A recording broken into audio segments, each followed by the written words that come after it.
नमस्कार, मैं शालिनी शाक्य और आप देख रहे हैं SPN 9 न्यूज।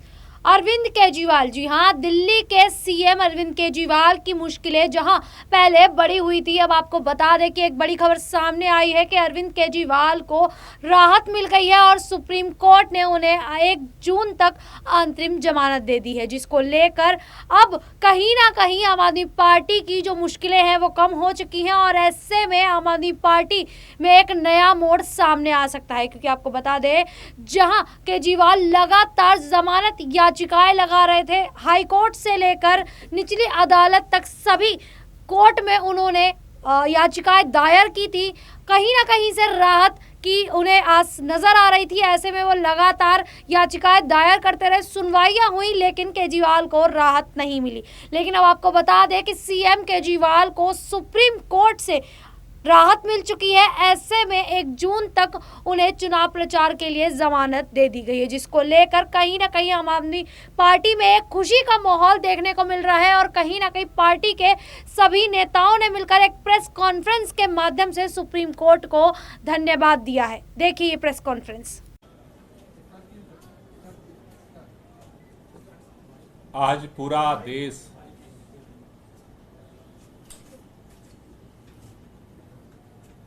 जिस बात का इंतजार कर रहा था, लोकसभा चुनाव जो लोकतंत्र का महापर्व होता है, इस लोकसभा चुनाव के दौरान जिस तरह से 3 बार के प्रचंड बहुमत से चुने हुए मुख्यमंत्री को लोकसभा चुनाव में प्रचार से केंद्र की भारतीय जनता पार्टी की मोदी सरकार ने वंचित किया था, आज सर्वोच्च न्यायालय ने इस देश से मोहब्बत करने वाले, संविधान से मोहब्बत करने वाले, लोकतंत्र से मोहब्बत करने वाले के दिलों में एक उम्मीद की किरण जगाई है। हम पूरे दिल्ली के लोगों की तरफ से, देश के संविधान प्रेमियों की तरफ से, पूरी पार्टी की तरफ से सर्वोच्च न्यायालय का धन्यवाद करना चाहते हैं कि उन्होंने इस तानाशाही के अंधकार युग में दिल्ली के मुख्यमंत्री अरविंद केजरीवाल को अंतरिम बेल दे करके एक उजाले की रोशनी जलाई है। आज पूरी दिल्ली ही नहीं, पूरा देश खुश है, इस बात से प्रफुल्लित है कि इन विपरीत परिस्थितियों में भी भारत के अंदर हमारे स्वतंत्रता संग्राम सेनानियों के कुर्बानी के दम पर जो संविधान मिला, लोकतंत्र के जो अलग अलग स्तंभ बने, आज भी इस तानाशाही के अंधकार युग में भी अपनी भूमिका को निभाए हैं। इसके लिए तहे दिल से बहुत बहुत शुक्रिया। यह सत्य की जीत हुई है, क्योंकि जिस तरह से बिना किसी सबूत के, बिना किसी FIR के, जिस तरह से अचानक उठा करके मुख्यमंत्री जी को जेल में डाला गया, आज सुप्रीम कोर्ट के अंतरिम बेल मिलने से एक बात साबित हुई है कि आज सत्य की जीत हुई है और लोगों में एक उम्मीद की किरण बंधी है। मैं पूरे दिल्ली के लोगों से, देश के लोगों से एक ही बात कहना चाहता हूं कि जो इस देश के अंदर हम सब ने मिलकर के लोकतांत्रिक तरीके से, संवैधानिक तरीके से, वोट की ताकत से इस देश से तानाशाही को खत्म करने का, संविधान को बचाने का, लोकतंत्र को बचाने का जो अभियान चलाया है, अरविंद केजरीवाल जी के बाहर आने से ये और मजबूत होगा। पूरा देश मिलकर के इस लड़ाई को लड़ेगा और इस देश के अंदर लोकतंत्र को और संविधान को बचा करके इस देश को और मजबूत करेगा। तो मैं पुनः सभी लोगों को बधाई भी देना चाहता हूं और खास तौर से सुप्रीम कोर्ट का धन्यवाद करना चाहता हूं। मैं चाहूंगा कि आतिशी जी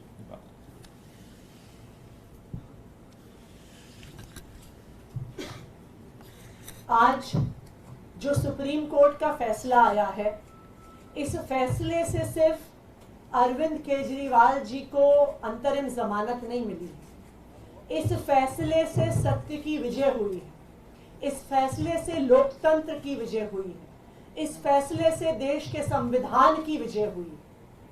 हमारे देश के इतिहास में जब जब संविधान खतरे में आया है, जब जब लोकतंत्र खतरे में आया है, तो हमारे देश में सुप्रीम कोर्ट सामने आया है और लोकतंत्र की रक्षा करने में सुप्रीम कोर्ट ने एक बहुत बड़ी भूमिका निभाई है। आज भी अरविंद केजरीवाल जी को अंतरिम जमानत देकर, अरविंद केजरीवाल जी को चुनाव में प्रचार में आने के लिए जमानत जो सुप्रीम कोर्ट ने दी है, इस फैसले से लोकतंत्र की रक्षा होगी।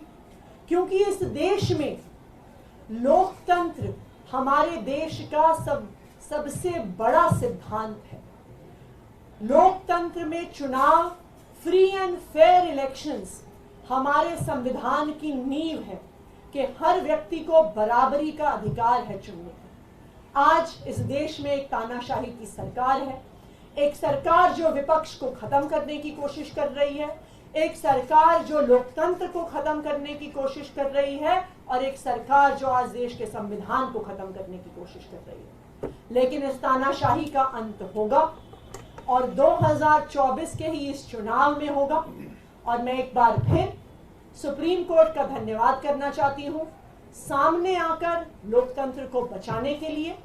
और मैं इस देश के लोगों से अपील करना चाहती हूं कि इस देश को, अपने लोकतंत्र को और अपने संविधान को बचाने के लिए ये आखिरी मौका है।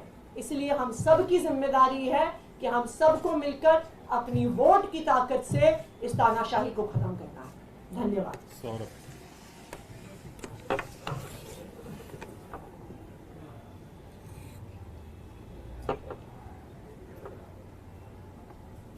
ये पीएमएलए जैसे मामले में जिसमें केंद्र की पूरी सरकार, उनकी पूरी आर्टिलरी, पूरी मशीनरी एक मुख्यमंत्री को जेल में रखना चाह रही थी, और ऐसे मामलों में जहां पे महीनों महीनों बिना सबूतों के लोगों को जेल में रखा गया, उनकी इंटरिम बेल 40 दिन में होना मुझे लगता है कि कोई चमत्कार से बड़ा ही कुछ है। और ये सुप्रीम कोर्ट के माध्यम से मेरा मानना है ऊपर वाले का एक इशारा है, ऊपर ईश्वर का इशारा है कि जो भारत में चल रहा है उसमें बदलाव आना जरूरी है। और मेरा मन कहता है कि ये अपने भक्त अरविंद केजरीवाल जी के लिए बजरंग बली हनुमान जी का आशीर्वाद है कि एक चमत्कार की तरह आज वो जेल से बाहर आएंगे। और मुझे लगता है कि इसका बड़ा मकसद है, ये कोई साधारण बात नहीं है, ये बहुत असाधारण बात है जो हो रही है। और एक बड़े मकसद के लिए अरविंद केजरीवाल जी जेल से बाहर आ रहे हैं। और आपको कुछ दिनों के अंदर दिखेगा कि देश के अंदर अब बड़े बदलाव इनकी रिहाई के साथ दिखने लगेंगे। बहुत बहुत धन्यवाद।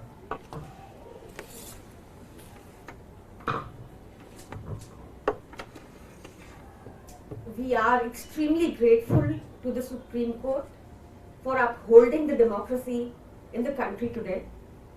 ये जैसा सौरभ भाई ने मुझसे पहले बताया, जैसा आतिशी जी ने मुझसे पहले बताया, जैसा गोपाल सर ने मुझसे पहले बताया, बहुत ही एक्स्ट्रॉर्डनरी सर्कमस्टांसेस में ये बेल ग्रांट हुई है, इंटरिम बेल ग्रांट हुई है। पीएमएलए जैसे संगीन प्रोविजन जहां लगे थे, जिसका मकसद ही सिर्फ बयानबाजी के आधार पर, भाजपाइयों की बयानबाजी के आधार पर अरविंद केजरीवाल जी को जेल में डाल कर रखना था, लोकसभा चुनाव से बाहर रखना था। Like Atish ji said before me, ये लास्ट मौका है to save democracy, and we call upon the citizens, we call upon the media, we call upon all of you to ensure कि हम भी इस बार डेमोक्रेसी को अपहेल्ड करें और लगातार देश में, इंडिया में डेमोक्रेसी बनी रहे, इसका पूरा प्रयास करें। Thank you.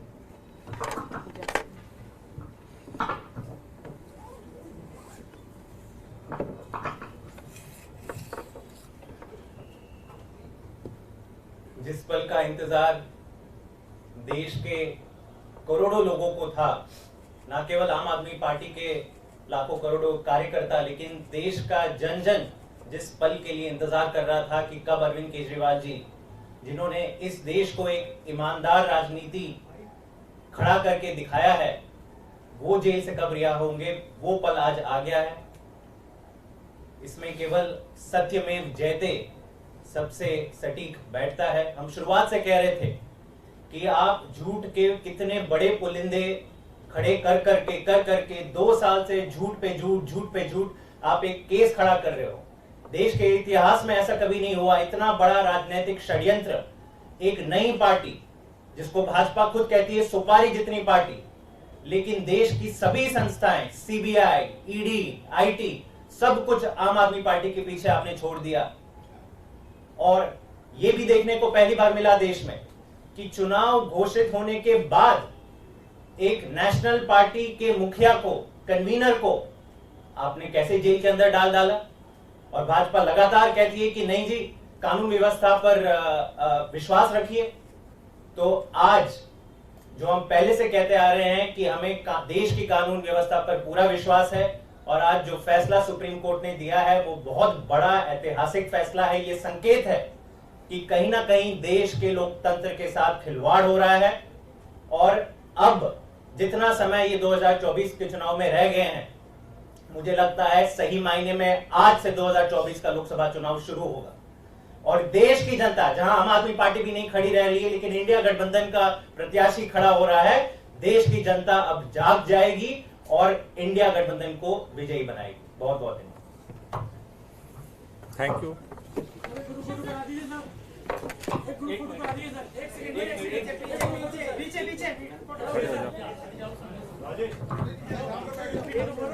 तो आपने देखा कि किस प्रकार से आम आदमी पार्टी के सभी नेता बात कर ले अगर संजय सिंह की, आतिशी की, तो लगातार सभी नेता जो हैं वो सुप्रीम कोर्ट को धन्यवाद देते नजर आ रहे हैं, उनका शुक्रिया करते नजर आ रहे हैं, क्योंकि कहीं ना कहीं आम आदमी पार्टी के मुखिया अरविंद केजरीवाल के रिहा होते ही आम आदमी पार्टी में खुशहाली का माहौल छा गया है। ऐसे में अब देखना होगा कि क्या आम आदमी पार्टी में जो ये मोड़ आया है, क्या इससे कहीं ना कहीं लोकसभा चुनाव को किस तरीके से प्रभावित कर सकती है आम आदमी पार्टी।